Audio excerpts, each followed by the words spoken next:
right. But I did really enjoy my time at Q's. Whatever. I mean, listen, congrats to Penn State, by the way. Last night, NFL draft, Abdul Carter goes to the Giants. That's great. Thoughts on the NFL draft? Tyler Warren.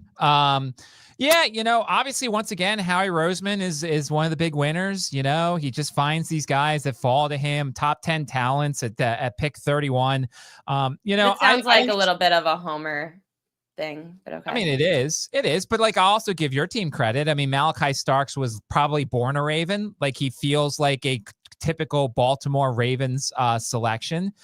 Yeah. How about the Ashton Genty arc? Ashton Genty, we basically had as a free space going to the Raiders originally for the longest time. And then a couple days beforehand, everybody said, oh, he's going to be a Jaguar. The Jaguars were the favorite. And then entering the draft, the Bears actually were the odds-on favorite to get Genty, despite the fact they were sitting at 10. So we all thought they were going to trade up. And then, of course, in the end, he goes to the Raiders. And people who probably stuck with their Raiders selections got paid off in the end. Pretty crazy, too, to see a running back go so high in the draft. We usually don't get to see that too often. No, it's really tough. And plus, seeing McMillan go 8, he's going to be a good wide receiver. Is he really worthy at 8 when the Carolina Panthers had a horrendous defense? The Carolina Panthers need help at every single level and probably should have gotten a defensive player, but instead they helped Bryce Young, and we'll see what McMillan does in Carolina. Well, we'll see what happens tonight as well, because we've got Major League Baseball, NBA, NHL. I actually made you 2 separate graphics, Matt, in honor of your favorite day of every 5 days. I'm going to get to that one last. Let's start with your props for tonight that don't include one of your favorite pitchers. Abbott over 5.5 Ks. I said I was a little nervous about this one. Why are you not nervous?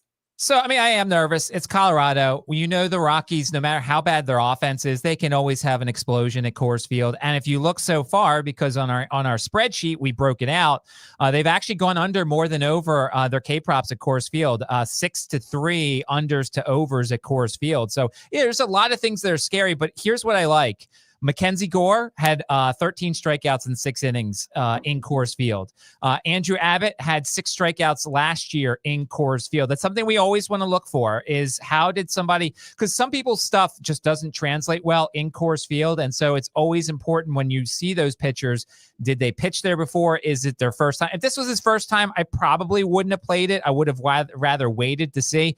The other thing that's interesting is Colorado coming off of a doubleheader in Kansas City. They fly at night and get there in Coors Field tonight. So I maybe some tired bats tonight for Colorado. Maybe some backups who are in tonight because some guys maybe played twice last night. So the situation, I kind of like Abbott here. Lefties, Gore took care of business in Coors Field. So I think that Abbott will as well. Yeah, I liked the number. Abbott last year was good against high K rate teams. I mean, as a lefty too. The thing that made me a little nervous, Matt, it seems as if the book knows the Rockies well, and lefties are 2-5 over under their K prop. Why do you think that is? So this is one of those classic situations where the numbers are skewing to the unders, but the only reason why is if you look at the numbers themselves in those games. So you go to Sanchez, it was 5.5, 6.5. You go to JP Sears, it was 5.5. JP Sears is a terrible left-hander. You go to Tyler Alexander, that was 4.5 and went under. Kyle Hart, 4.5. Like those 3 guys are bad lefties. So all it tells me is that they just couldn't get strikeouts against the Rockies. Mackenzie Gore went over 6.5. Bubich went under 7.5. 7.5, really high number. And Reagan's had 4 strikeouts in 3 innings before leaving with an injury. His number was 8.5. So even if he had 8, he still would have gone under the number, but that averages out to 5.5 strikeouts per game against left-handed starting pitchers. It's the one I probably like the least tonight because, Coors Field's always scary, but the numbers kind of say take Abbott tonight. Yeah, Abbott's averaging just under 6 strikeouts a game since last year against these high K rate teams, and had 11 against Baltimore. So can't hate it. Logan Gilbert to get the win tonight. Why do you and also explain this market a bit too without, you can take Logan Gilbert instead of Moneyline. So yeah, this is kind of a market I occasionally like to play in certain situations. I like playing it mostly with home teams for the most part, and starting pitchers that I know are going to go deep enough. And Logan Gilbert, for the most part, is one of those guys that we know pretty much guaranteed 5 innings. Last time out, he didn't go 5 innings against Toronto, so that's a little bit of a concern. But like, the guy is just good for 5 innings. And since, you know, we're fading that guy tonight for the Miami Marlins, you figure Gilbert goes 5, Seattle's offense goes up like 4-0, and then they hold on for the victory. This is a market where you can kind of take advantage because the money line is way too much on the Mariners. Heck, I'm sure even the run line is a pricey run line in this game. So if you think the starting pitcher is going to go 5 and you think he's going to get the win tonight, then why not go to the market of, yes, he will get the win. Occasionally, I like to play the no, he will not get a win, because more often than not, there's some value there in that sort of situation. So this is a market that I dabble in every once in a while. I think the Mariners win tonight. I think Gilbert goes 5+ and gets us that victory. It's kind of like a parlay within itself, so I understand. Zach Gallen over 4.5 hits allowed, -135. This scares me a bit because I kind of like another prop on Gallen that this may hurt. So why are you somewhat fading Gallen tonight? You know, Gallen, the one thing that's interesting about Gallen is he's had a bit of a walk issue this year. In every game except for one against the Yankees, he's had 2 walks or more. And there's nothing worse than when you're on a hits allowed prop and the guy has a walk issue. Because, like, maybe you're not necessarily watching the game. Maybe you're watching the game cast and you see guys on base. You're like, all right, this is good.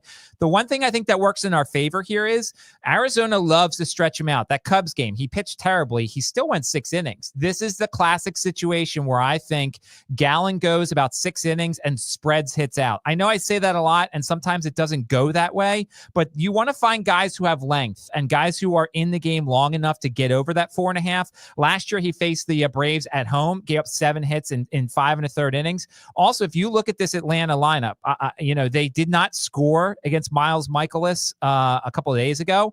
They still got 6 hits. They've had 6, 7, 5, and 8 their last 4 games. This lineup's really good. A couple of guys have decent numbers against Gallen, so I could see him going 5, 5 2/3, giving up 5 hits, spreading them out over those 5 innings plus, and getting us the victory. Now that makes me interested in, do you happen to know, and I'm looking it up right now, the Braves numbers with runners in scoring position? I'm not 100% sure. You know, you look at the earned runs, or you look at the runs allowed. I mean, they didn't score any runs against Michaelis. Like, that was disappointing. I was very nervous about my under on the K prop for Michaelis because he pitched 6 innings. Luckily, he has no strikeout stuff. But like, how do you not score any runs against Miles Michaelis? No, I get it. I mean, they're 15th in OPS with runners in scoring position, and Atlanta is 24th in batting average with runners in scoring position. So it makes sense, being a bottom 10 team with runners in scoring position right now, according to MLB.com, that they could still get runners on, just not produce. And this Atlanta team has been struggling with that. So the day that I want everyone to know that Matt is absolutely obsessed with, I mean, we are talking every morning that I see this pitcher is pitching, I text Matt, "Happy Cal Quantrill Day." What is your obsession with Cal Quantrill? I know you've told this on the show before. For new people, why are we celebrating this day? So it's like Cal Quantrill and Patrick Corbin Day. Like, we had one of those, I think, earlier this year. That was an amazing day. But it's just like, you know, Cal Quantrill last year was a guy who wasn't much better than he was this year. But the thing that we kept taking advantage of was the outs over, because Cal Quantrill is one of those guys who basically, unfortunately, goes out there when he's struggling and they make him give him 5 innings. Now, granted, he didn't do that against the Phillies, but I blame that on me betting on a Phillies game. I have a terrible record in those games. But like, Quantrill has, you know, he was not good against the Nationals on the 13th. He still went 5 innings. His outs prop is 14.5. I couldn't do it once again this time, but he's just a guy that goes out there. He almost is like, all right, I'm going to throw some pitches. You guys are going to hit it. I'm going to take my paycheck and move on. You know, I think that's definitely how he wakes up in the morning. Exactly. Like, I'm trying to see here. He's 30 years old. The fact that he continues, old. he's I'm not 30. old. He just hasn't been good for a while. But like, he pitched in Colorado last year. And so like, I felt bad for him. And like the Marlins brought him in as a veteran guy. And I can't see him staying in the rotation once, Braxton Garrett, I don't think he's coming off of Tommy John, but like the Marlins have a couple of rotation injuries. So like once those guys get healthy, then Cal Quantrill is probably going to get waived and somebody will sign him to a minor league deal. But yeah, I just love Cal Quantrill because he's just an ordinary guy out there. Maybe he's an accountant in his secret life, much like you are. Maybe we have something in common, except, I mean, I guess, no, not an except. We both like to make people money. You make money off Cal Quantrill Day. You like his over 4.5 hits allowed. You like his under 3.5 Ks, which I guess the correlation is that Quantrill gives up too many hits and gets taken out before he could hit 4 Ks. Yeah, see, here's the thing that's interesting about Seattle. Their lineup's terrible. Like, let's be completely honest here. Yeah, they can't hit. They can't hit, but they're actually in a nice stretch here. If you look, they have gone over the 4 number in 3, 2, 5, 7, 9. 9 of their last 11 games. 9 of their last 11 games, they've had 5 hits or more against the starting pitcher. And Bello, they went under, and that was Bello off of with a shortened start coming off the IL. And then the other one was Berrios, who wasn't very good, but just walked a lot of guys, it felt like, in that start. Cal Quantrill is a guy that's going to go out there and he's going to give up a lot of hits. You look at his hits allowed so far, 8, 7, 4, 8. And that's even with shortened outings. He's a guy that has had a walks issue, so that's a bit of a concern. I don't love the walks aspect of it, but Seattle's offense is in a good shape. And look, we kind of learned this. Seattle's offense against righties makes a lot of contact. They are averaging only 4 strikeouts per game against righties so far this season. A bunch of guys have good numbers. If you're playing DFS tonight, Julio Rodriguez, 6 for 11 with 2 home runs against him. So that's a guy that you're going to want to put in there, obviously with Aaron Judge, who has tremendous numbers against Jose Berrios. But this is just how I'm going to play it. I think Quantrill stays in there a little bit. I didn't play his outs over because I lost the last time with it.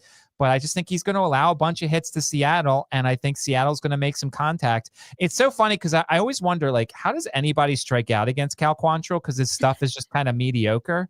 It's the same thing I asked for Miles Michaelis. Like, how does anybody strike out against Miles Michaelis? First inning, Marcell Ozuna struck out looking against Michaelis. I'm like, what are you looking for? Like, he's going to throw you something right down the middle, and you're going to be able to hit it. But, like, yeah, happy Cal Quantrill Day. Yeah, those numbers for Julio Rodriguez are absolutely insane. I was just looking at them before. I have a few stats, but Julio Rodriguez hitting .545 with 2 home runs against Cal Quantrill. That's 6 hits and 11 at-bats. Some other fun Cal Quantrill stats in honor of Cal Quantrill Day. His 8.31 ERA is the 3rd highest in Major League Baseball among pitchers with 4 more starts this year. Only Charlie Morton and German Marquez have higher ERAs this season. And on the other end of the spectrum, Quantrill's 9.8 strikeout percentage is 4th lowest in Major League Baseball. Quantrill's best pitch is his splitter, but that pitch only has a 9.3% whiff rate. So, yeah, he did have a good start last year against the Mariners. But again, like, that's one start. So I'd rather take all those other numbers than the one start he had against the Mariners.